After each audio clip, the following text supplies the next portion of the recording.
Eh bien bonjour, bonjour. J'espère que c'est pas trop fort, non ça va, bonjour. Bienvenue à l'Europa Festival, mesdames et messieurs, organisé par la Commission Européenne, le Parlement Européen, avec le Delta Festival et avec le Monde des Possibles. On est sur la scène engagée ici. Avant d'aller danser, on va vous proposer quelques tables rondes. On va discuter de choses qu'on a essayé de construire les plus intéressantes pour vous. Vous donner envie de rencontrer de magnifiques associations. Ça va être le thème de cette première table ronde. Dans la deuxième table ronde, on parlera de la désinformation et des jeunes, mais aussi des vieux. Parce qu'il n'y a pas que les jeunes qui subissent la désinformation. Et dans la troisième table ronde, on va parler de la santé mentale et des réseaux sociaux. Je m'appelle Jean Massier, je suis streamer sur Twitch où je parle de politique depuis 10 ans. Et j'ai le plaisir d'être l'animateur de ces différents temps. Et je remercie par avance les premiers participants à cette première table ronde, ce premier temps d'échange. Nous sommes avec le docteur Dolores Torres, merci d'être avec nous, fondatrice et présidente d'Arpsidemio, on en parlera évidemment. On est également avec Bertrand Soulcy à côté de moi, directeur général d'EurasiaNet. À côté de toi, on est avec Alexandre Pastor, qui est le fondateur de Melting Pots. Et enfin, on est avec Leïla. Merci Leïla d'être avec nous. Tu représentes l'après-M et tu nous expliqueras ce que c'est juste après. Le but, c'est que vous nous présentiez vos assos. Racontez-nous, donnez-nous envie aussi de s'engager à vos côtés et d'aller vous retrouver. Je sais que vous êtes toutes et tous présents ici à l'Europa Festival. On commence avec toi, Dolores Torres, si ça te va. Est-ce que tu peux nous parler un petit peu d'Arpsidemio, de son histoire et de ce que vous faites ? Bonjour à tous. Moi, je suis ravie d'être là avec mon association. Donc, on est une association en santé mentale. Donc, on regroupe des professionnels du soin, des psychiatres, des psychologues, des infirmiers, des assistantes sociales. On a créé cette association donc il y a environ 25 ans parce qu'on trouvait qu'à l'hôpital, on avait du mal à aller dans la cité, à aller au contact du public. Et nous, il nous semble important d'aller parler des problèmes de santé mentale, d'arrêter de faire comme si ça n'existait pas, d'être dans le déni. Le cerveau, ça se soigne. Le cerveau peut être malade. Et donc, il faut arrêter pendant des siècles, on a fait en sorte que la folie fasse peur. On est en 2025. Il faut affronter maintenant la réalité. Le cerveau, c'est un organe très noble qui peut être malade comme les autres organes. Donc pour ça, il faut aller au contact du public et il faut parler tout simplement de qu'est-ce que c'est la schizophrénie, qu'est-ce que c'est un trouble bipolaire, qu'est-ce que c'est un PTSD, comment ça se soigne, qui on va voir, ne pas laisser un copain, un collègue dans une situation difficile. Il y a des jeunes qui se suicident. Il faut être là, il faut être vigilant. De connaître son ennemi, quand par exemple on est atteint d'une maladie mentale, c'est vraiment de devenir responsable de soi-même. L'ignorance, ça n'a jamais mené à quoi que ce soit. Donc nous, on a créé cette assoce pour être un prolongement vers le social. Alors sinon, on est des professionnels du service public. Moi, j'ai travaillé pendant 45 ans, je travaille toujours à l'hôpital Édouard Toulouse pour les Marseillais qui sont là. Donc hôpital psychiatrique des quartiers nord. Et on a créé des structures de soins dans la cité où les soins sont gratuits, où vous pouvez aller demander, passer la porte et dire « je ne vais pas bien, qu'est-ce qu'on peut faire pour m'aider ?» C'est très important que l'on sache que les CMP existent. Est-ce que quelqu'un ici sait ce que c'est un CMP ? Alors venez nous dire qu'est-ce que c'est un CMP. Allez. Oh, vas-y Dolores. La vieille psychiatre qui se lève. Centre médico-psychologique, c'est ça ? Je crois bien que c'est un centre médical psychologique. C'est un endroit où vous pouvez avoir accès facilement. Il y en a un à Belzins notamment. Moi, il me semble que je connais celui de Belzins. Très sensé. Alors, qu'est-ce qu'on fait dans un CMP ? Eh ben, on peut venir consulter des psychologues et tout un tas de gens qui vous aident à vous soigner le cerveau, j'imagine. Ouais, et c'est gratuit. C'est gratuit. Donc voilà, on peut aller en cabinet aussi, mais ça c'est le service public, les soins sont gratuits, donc il ne faut pas hésiter à pousser la porte.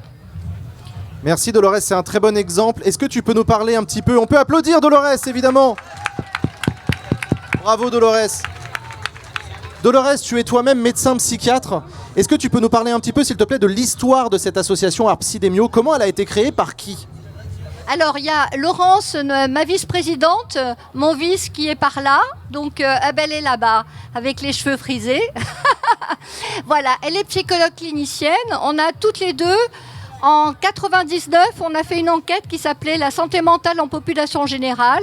Et on allait rencontrer les gens pour leur demander, pour leur poser un tas de questions sur justement les soins en santé mentale, sur qu'est-ce que vous pensez de la dangerosité, est-ce que quand on est malade mental, est-ce qu'on est plus dangereux que les autres, etc., etc. Et on s'est rendu compte que les gens, ils nous disaient, mais ça, ce sont des questions, on ne me les a jamais posées, je suis au courant de rien, je ne savais même pas qu'il y avait un CMP qui existait, donc on s'est dit, c'est pas possible d'être dans l'ignorance, il faut aller vers le public. On n'a pas arrêté de le dire d'ailleurs aux gens qui sont au-dessus de nous, hein, à la hiérarchie, l'ARS et compagnie. Bon, l'ARS, le ministère, on leur a dit il y a 30 ans, c'est ce que je vous disais tout à l'heure, attention, dans 30 ans, on leur a dit il y a 30 ans, attention, dans 30 ans, on va manquer de psychiatres, on va manquer de spécialistes, on va manquer de médecins. Ils n'ont rien fait, on est dans la merde, c'est le cas actuellement. Donc malheureusement, moi je vous dis, poussez la porte, allez au CMP, seulement on va vous dire 2 mois d'attente. Et ça, c'est un scandale. Mais ça, il ne faut pas arrêter de le dénoncer parce que malheureusement, tous les ministères, de droite comme de gauche, je ne ferai pas de politique aujourd'hui, n'ont rien fait pour que ça change.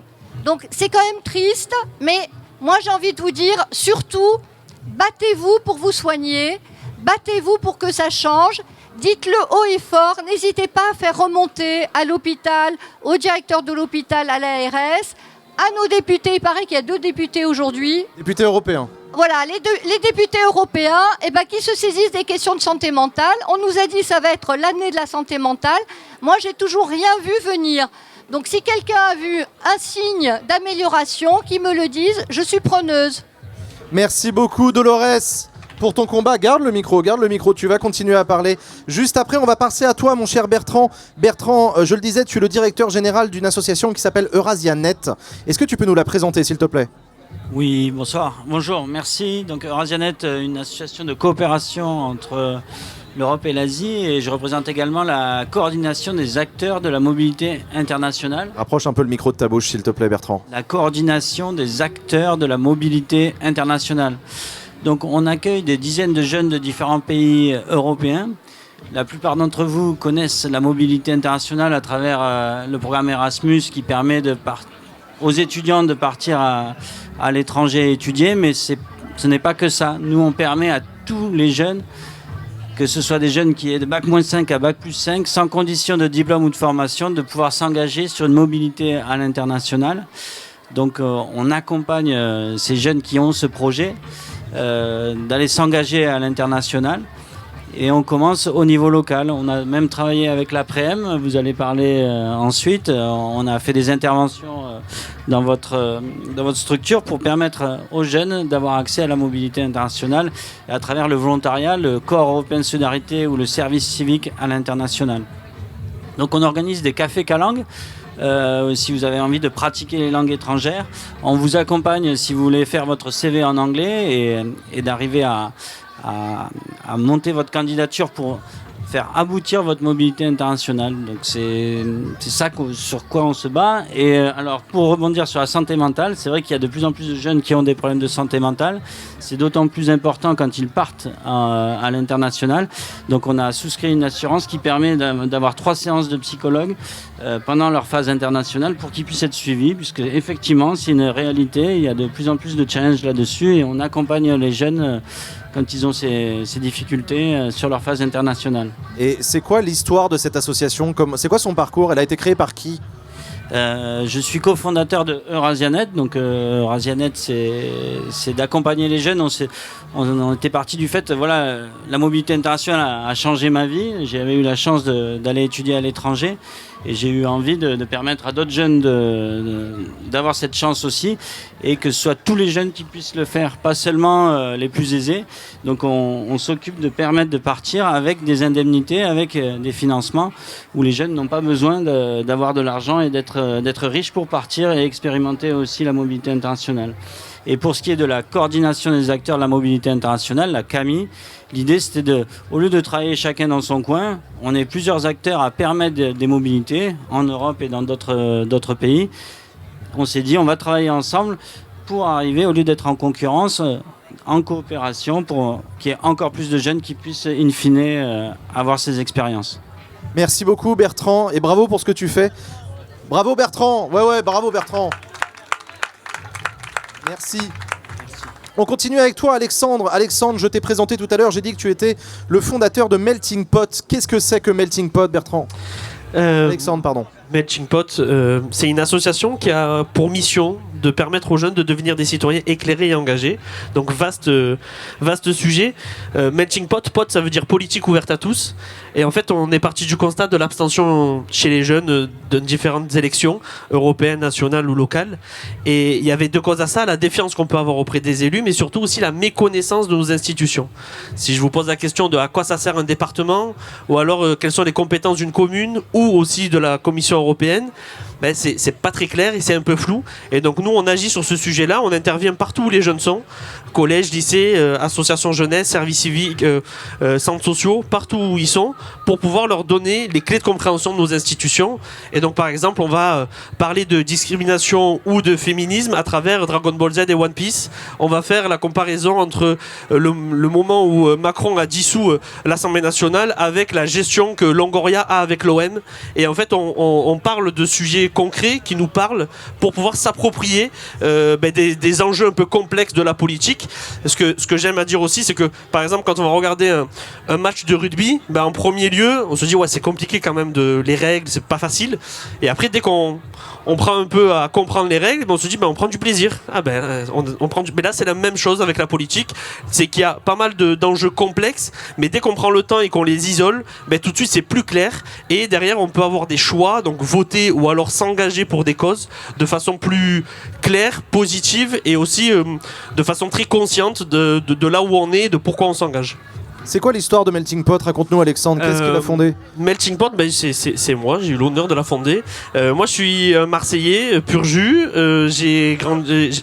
Allez l'OM, tu as raison, allez l'OM, il faut le dire souvent. Je suis éducateur sportif, puis j'ai été directeur de centre social, et j'ai fait ces constats-là. Moi, ma famille n'est pas du tout politisée, on ne parlait pas de politique du tout, et c'est par mon travail que je me suis confronté à ça, c'est-à-dire comprendre les rapports de force entre les différentes institutions, comprendre pourquoi on mettait 10 ans pour refaire une route, ou alors pourquoi, ça va peut-être arriver, mais on voit une route qui est faite, et d'un coup elle s'arrête. Et d'un coup c'est pourri et d'un coup c'est neuf. Parce que d'un côté ça appartient à la métropole, de l'autre côté ça appartient à la ville. Et donc c'est compliqué. Voilà. Donc je me suis confronté à des choses comme ça et je me suis dit mais c'est pas normal que moi j'ai la chance, l'opportunité de mieux comprendre parce que j'y travaille dedans. Et donc j'avais envie de pouvoir la transmettre et la rendre accessible à tout le monde. Et c'est vraiment l'enjeu. Aujourd'hui on est une équipe d'une petite dizaine de personnes, salariés et bénévoles. On a des jeunes qui sont nos ambassadeurs et ambassadrices qui sont là pour porter des sujets, donner aussi leur opinion. Parce qu'on se rend compte souvent, et Jean, tu en es un des ambassadeurs des jeunesses françaises, c'est qu'on parle beaucoup, il y a beaucoup de débats de société sans les jeunes. On va parler de qu'est-ce qu'on va faire avec les jeunes, mais sans eux. Et donc nous, l'idée, c'est que les jeunes puissent être présents, donner leur opinion, partager leur expertise, pour qu'ils puissent vraiment participer au débat public et qu'ils fassent évoluer les politiques publiques. Et voilà, donc on intervient partout dans Marseille, dans la région aussi PACA, dans le 04, à Aix, à Arles, voilà, partout où on veut bien de nous, on y est. Merci beaucoup Alexandre, on peut applaudir Alexandre et sa magnifique association Melting Pot. Leïla, tu vas nous parler de l'après-M. C'est l'histoire d'un restaurant McDonald's à qui il est arrivé une drôle d'aventure. Mais je crois qu'on a une vidéo pour en parler, c'est bien ça ? C'est bien ça. Allez, on regarde une petite vidéo et tu en parles juste après. Avec plaisir.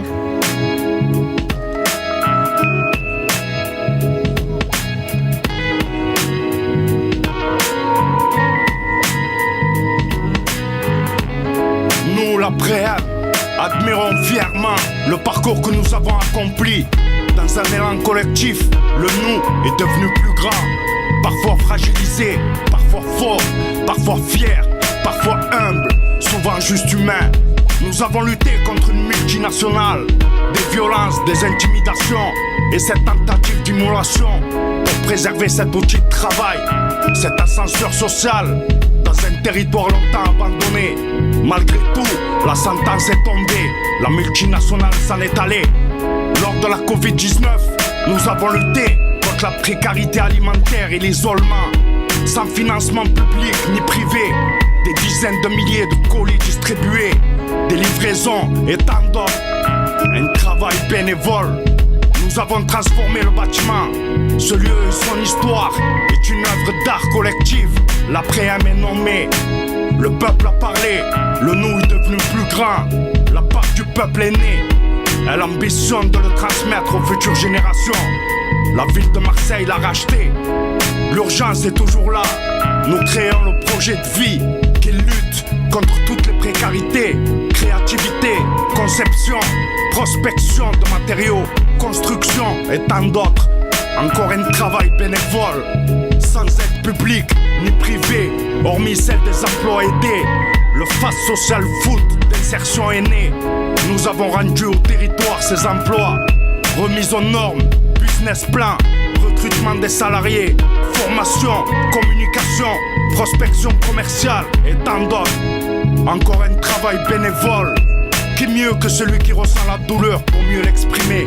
Ce qui est fait pour nous, sans nous, la fracture sociale a prouvé que c'était contre nous. Nous avons pris notre destin en main, autorisé nos rêves, ouvert les portes qui sont fermées. Nous luttons et nous avons toujours lutté.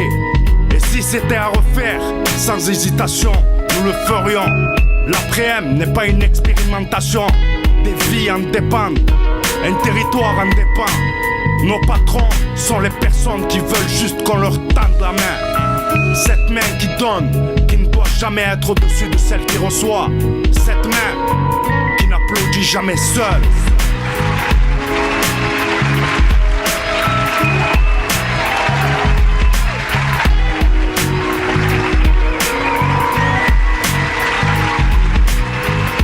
Et s'il y a du monde, le monde de l'après-m c'est vaillant.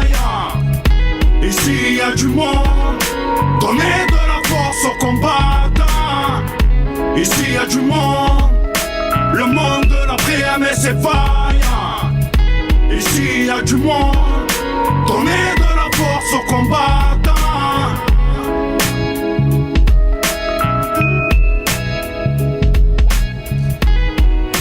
On peut applaudir très fort l'après-m. Leïla, c'est une histoire incroyable. L'après-m, c'est une vraie révolution. Raconte-nous ce qui s'est passé.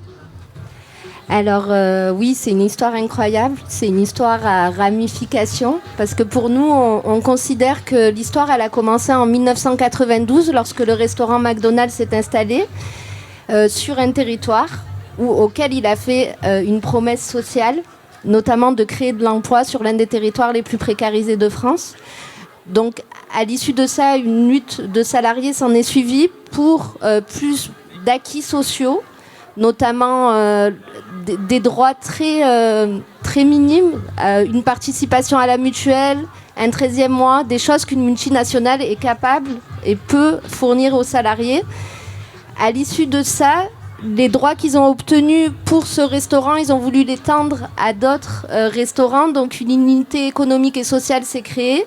Et là, malheureusement, ce McDonald's commençait à devenir un modèle social très dangereux. Donc, de la lutte pour plus d'acquis sociaux, ça s'est transformé en la lutte pour conserver leur outil de travail. C'est assez impressionnant, merci. Dolores, je reviens vers toi. Tu as entendu 3 associations. Je voulais te poser cette question.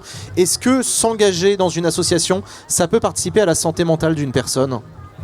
Absolument, absolument, parce que donner du sens à ce que l'on fait, à ce que l'on vit, donner espoir, rencontrer d'autres personnes, se battre pour changer le monde. Moi, j'ai envie de dire que chez les jeunes, quand on est jeune, on a envie de changer le monde. Alors, après, on s'en prend plein la gueule parce que c'est pas facile, hein, mais on résiste. Bon, moi, en tout cas, j'ai résisté, hein, donc à mon âge, je continue à me battre. Mais s'engager, moi, je trouve que ça donne du peps. Voilà, donc il faut continuer. Je reviens sur ton association Arpsidemio, Dolores. Quelles actions concrètes est-ce que vous menez ? Alors, j'ai oublié de parler des cartes. Venez nous voir sur le stand. Alors, c'était ma question d'après, t'inquiète pas. Une carte. C'était ma question d'après, mais votre association, elle fait quoi concrètement comme action ? C'est la première question. Et la deuxième, c'est comment on peut vous rejoindre? Alors, la première chose, c'est la semaine d'information sur la santé mentale. Donc, ça fait 25 ans qu'on fait des colloques, formations avec les étudiants, soit infirmiers, assistantes sociales, parce que c'est les professionnels de demain. Donc, il faut leur donner des connaissances et il faut les aider à ne pas avoir de préjugés. Ils ont peur de la psychiatrie.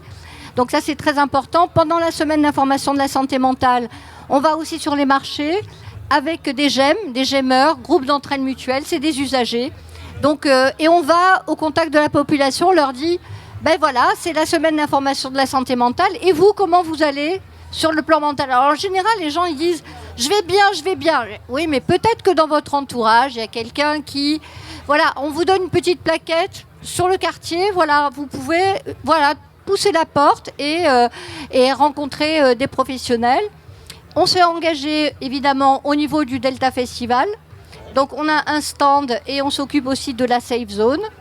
Alors on a aussi un partenariat à l'international. Donc on a travaillé pendant 10 ans en Mauritanie. Maintenant on travaille avec un hôpital parce qu'en Mauritanie c'était devenu un peu difficile avec des menaces d'attentats, etc. Et donc depuis maintenant 17 ans, donc on va au Vietnam dans un hôpital psychiatrique où on va former les médecins qui ne sont pas formés. Au Vietnam? Oui, au Vietnam. On a un partenariat d'hôpital à hôpital. Et donc c'est l'amendement Kouchner qui nous permet donc de détacher des médecins, donc des psychiatres par exemple, 15 jours, 2 semaines par an. C'est mon hôpital qui m'envoie là-bas. Et pareil pour les psychologues, c'est tous les 2 ans. Et donc, on a formé cette équipe là-bas de psychiatrie dans cet hôpital où sur les 10 médecins, il n'y en avait que 2 qui étaient formés à la psychiatrie. Alors, on faisait plus de choses avant, mais on a vieilli. Les militants deviennent... Je ne sais pas ce que vous en pensez, mais ça devient rare maintenant d'avoir des jeunes qui s'engagent avec nous. Donc, venez, rejoignez-nous. Nous, on sera ravis. C'était ça justement ce que je voulais te demander, c'est comment on fait pour vous rejoindre et qu'est-ce qu'on peut faire avec vous? Déjà, par exemple, sur la semaine d'information de la santé mentale, si on veut monter des actions, il faut être un certain nombre. Donc pendant des années, on a fait des colloques, on faisait tout nous-mêmes. Au bout d'un moment, c'est un peu lassant parce que 25 ans quand même. Pendant 25 ans, on a tenu... voilà. Donc déjà, ça, c'est pas mal. C'est vrai que c'est sur un mois, mais... On peut faire d'autres manifestations, on peut intervenir sur les marchés. Moi, je crois au contact avec la population. Je crois qu'il faut aller expliquer aux gens qu'est-ce que c'est la psychiatrie. Déjà, quand moi je dis je suis psychiatre, souvent les gens me disent « Ah ben, vous n'avez pas l'air d'une psychiatre ». Ils s'imaginent un psychiatre à la Freud, avec une grande barbe, derrière son bureau et ses lunettes. Mais non, les psychiatres, c'est des médecins comme tous les autres. Les psychologues, c'est pareil. On est des acteurs, moi je dirais, dans le quotidien de la vie. À un moment donné, on peut aller mal, ça peut passer, il faut être aidé pour pas que ça s'installe. Donc voilà, il ne faut plus avoir peur. N'ayez plus peur et parlez de vos problèmes avec ceux qui ne vont pas bien autour de vous. On continue avec toi Bertrand et c'est la même question que je vais te poser. Quelles sont les actions concrètes que vous menez et comment est-ce qu'on peut vous rejoindre? Alors les actions, c'est quoi? Alors les actions, c'est les cafés Calangue. Si vous avez envie de pratiquer des langues étrangères, rencontrer des volontaires qui viennent des 4 coins de l'Europe et du monde. On le fait une fois par mois. On fait ça en face de la ruche. On fait également tous les mercredis des sessions de déblocage linguistique au 67 La Canebière. Si vous voulez pratiquer votre anglais, si vous voulez refaire votre CV, on peut vous accompagner. Tous les mercredis 14h30 au 67 La Canebière. Et sinon, le 18 juin, à 15h, on sera au LICA. Et vous pourrez rencontrer à la fois tous les volontaires qui viennent des 4 coins d'Europe et du monde. Et vous informer sur tout ce que vous pouvez faire en termes de mobilité internationale. On peut aussi vous accompagner si vous avez des projets solidaires. On avait monté un projet qui s'appelait le projet FADA, où c'était l'idée de faire de la récupération d'invendus alimentaires pour cuisiner en collectif. Donc ça avait été un très beau projet qu'on avait monté avec Singa aussi sur ce projet pour permettre de cuisiner ensemble, parce que quand on est ensemble, quand on s'engage en équipe, donc ça c'est possible. Si vous avez des idées, nous on peut vous accompagner à rendre votre idée une réalité et un projet, quoi. Donc on peut vous accompagner dans ce processus. Je pourrais vous laisser les coordonnées, bien sûr, à la fin de cette table ronde, si vous voulez nous rejoindre. Merci beaucoup Bertrand. Alexandre, même question, oui. Vos actions les plus concrètes et comment est-ce qu'on peut vous rejoindre si on veut vous rejoindre? Alors déjà, si vous voulez nous suivre sur les réseaux, parce qu'on fait pas mal de contenu de vulgarisation de concepts et d'actualités politiques. Donc sur Instagram, c'est Melting Pot France et sur TikTok, c'est Melting Pot TV1. Donc voilà, pour s'informer et on essaye de rendre la politique un peu sympa. Et ensuite, si ça vous intéresse d'aller un peu plus loin dans vos connaissances, devenir ambassadeur ou ambassadrice de l'association, c'est s'ouvrir à un réseau, c'est se permettre de rencontrer des élus. On fait pas mal de rencontres avec des élus qui soient nationaux, locaux ou européens.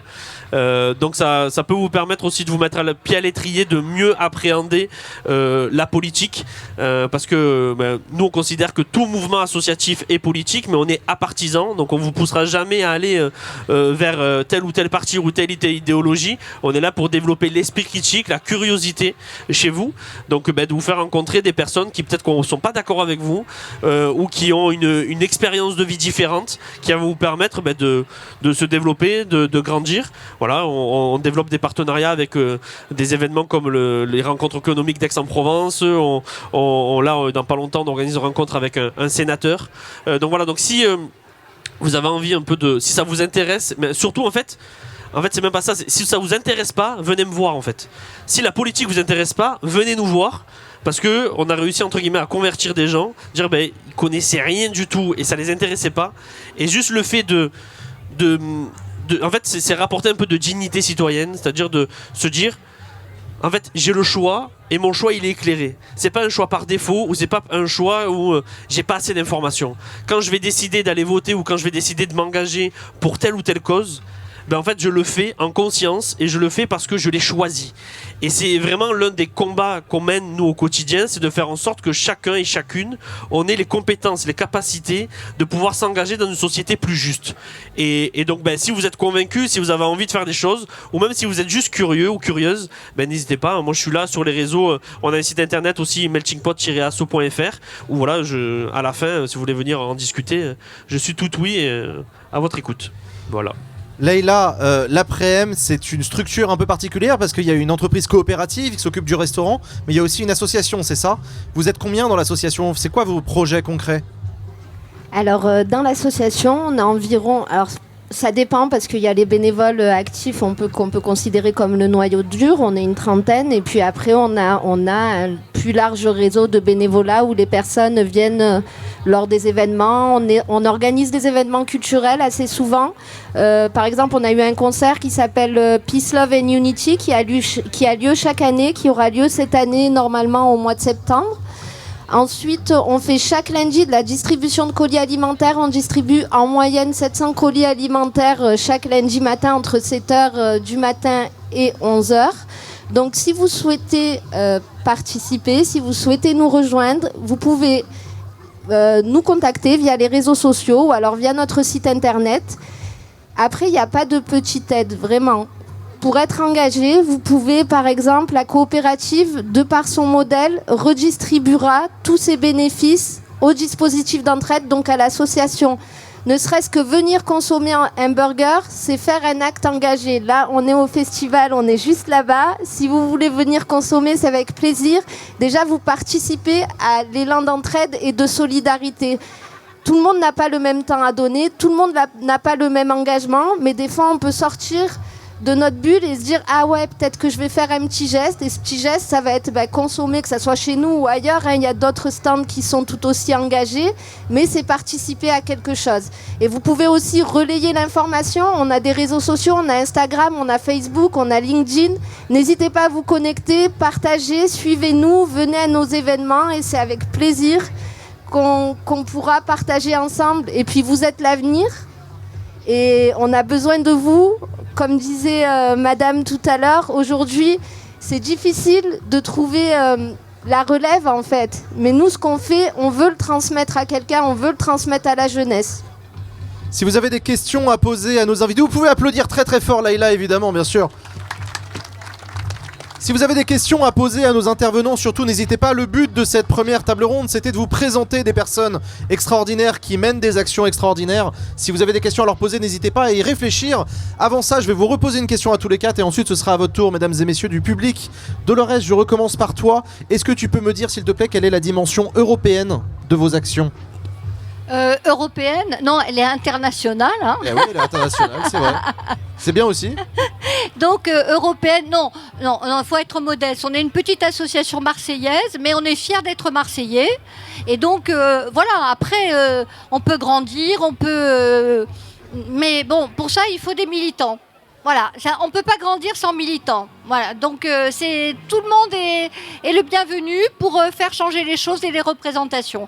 Mais sinon, il faut rester modeste quand même. Tout à l'heure, tu nous as dit que tu ferais pas de politique aujourd'hui, mais moi je vais quand même te demander d'en faire un petit peu parce que la dimension européenne, c'est peut-être le fait qu'on a besoin d'avoir des actions politiques à l'échelle du continent tout entier pour favoriser la santé mentale de tous les citoyens européens. Est-ce que c'est un combat que tu portes ? J'ai l'impression que c'est un combat que tu portes. Alors, moi j'ai été 45 ans chef de service à Édouard Toulouse. Donc bon, hein, voilà. Maintenant je suis en cumul emploi-retraite. Je continue quand même à travailler au CMP, mais j'ai commencé un peu à lever le pied parce qu'il y a un âge où maintenant s'il faut aller à Bruxelles pour aller parler de la santé mentale, allons-y. Hein.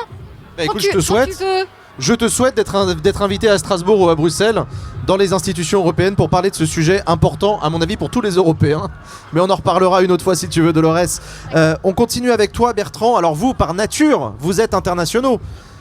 Oui, alors bien sûr, l'Europe, déjà, les programmes Erasmus ou les programmes du Corps européen de solidarité, c'est le volontariat pour tous de 18 à 30 ans. Tu peux peut-être rappeler ce que c'est que le volontariat, pour ceux qui ne savent pas ?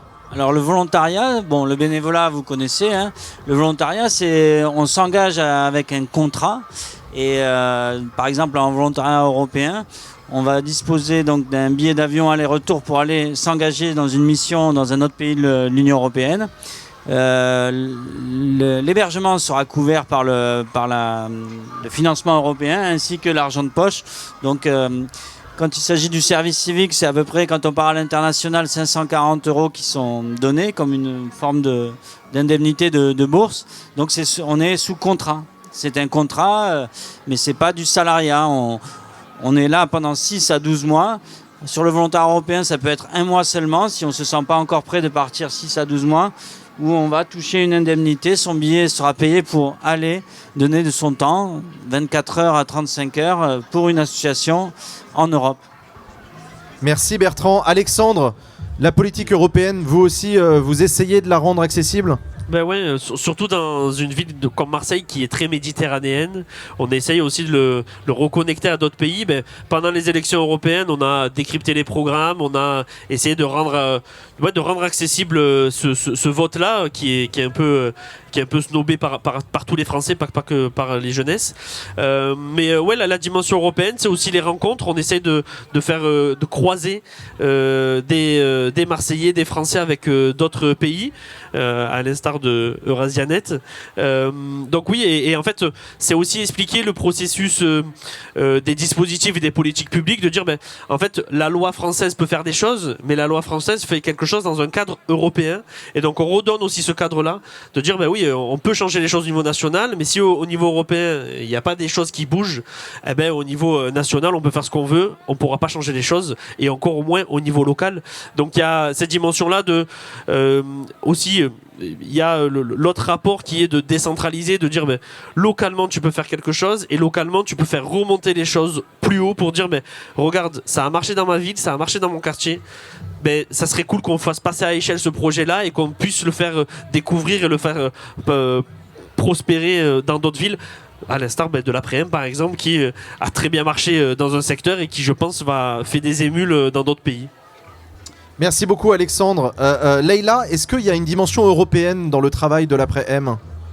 Alors oui, il y a une dimension européenne qui est notamment dans la transmission. On reçoit énormément de groupes étrangers. Pour ça, on a tout un module de présentation en plusieurs langues pour pouvoir expliquer notre parcours, pourquoi on le fait, avec qui on le fait. Et aussi, la dimension européenne, bien sûr, elle est aussi dans les actions politiques qu'on porte aujourd'hui. C'est un combat de territoire. L'accès à l'alimentation, c'est un combat qui est, je dirais, même dans l'humanité, en fait. Le monde entier, l'accès à l'alimentation devrait exister pour tout le monde. Donc forcément, ça a une dimension européenne. Et forcément, ça sort du cadre local, national, etc. Est-ce que vous avez des questions, mesdames et messieurs, dans le public? N'hésitez pas à lever la main pour prendre la parole. Il y a Jean qui va vous apporter un micro, je crois. Est-ce qu'il y a quelqu'un dans le public qui a une question à poser à nos intervenants incroyables? Ou est-ce qu'ils ont déjà tout dit? C'est possible, hein? Non. Jean, t'as pas de questions non plus? Ben non. Eh ben écoutez, chers amis, avant de se quitter, je vais quand même faire un dernier tour de table pour vous demander où est-ce qu'exactement on peut vous retrouver ici sur l'Europa Festival. Maintenant qu'on vous a entendu et qu'on veut en savoir plus, qu'on veut venir vous rencontrer, où est-ce que ça se passe? Dolores, vous êtes situé où et qu'est-ce qu'on peut faire avec vous? Alors, on est juste là, dans un des containers, là. Et donc, on peut venir tirer une carte. Alors, la carte, on ne va pas vous prédire l'avenir, mais on va vous interroger sur vos connaissances et puis vous compléter. Donc, par exemple, la première carte qui me vient là, c'est addiction aux médicaments ou troubles bipolaires. Ouais, je connais donc, ça. Voilà, venez, il n'y a pas de problème. On vous répondra. Merci beaucoup, Dolores. Donc, à retrouver juste à côté. Bertrand. Vous pouvez nous retrouver juste en face, et avec les volontaires qui sont juste en face de la coordination des acteurs de la mobilité internationale. La Camille qui est juste là, effectivement. Alexandre, où est-ce qu'on vous retrouve? Eh ben ici, hein. On retrouve moi-même. On n'a pas de stand aujourd'hui. Vous n'avez pas de stand, donc non, on retrouve toi? exceptionnellement, on n'a pas de stand. D'habitude au Delta, oui. Mais exceptionnellement, on n'a pas de stand aujourd'hui. Donc ben, je suis là. Je vais rester un peu et à votre dispo, je tournerai un peu dans le festival. Eh ben merci à toi, Alexandre. Leïla, on vous retrouve à côté de la scène là-bas, c'est ça? C'est bien ça, à côté de la scène, on a un food truck et on fait des super burgers, des wraps. N'hésitez pas à venir nous voir. Un tonnerre d'applaudissements pour nos 4 invités, merci beaucoup. Et on va marquer une petite pause, on se retrouve à 18h30 pour la table ronde où on va parler de la désinformation en France et en Europe. A tout à l'heure.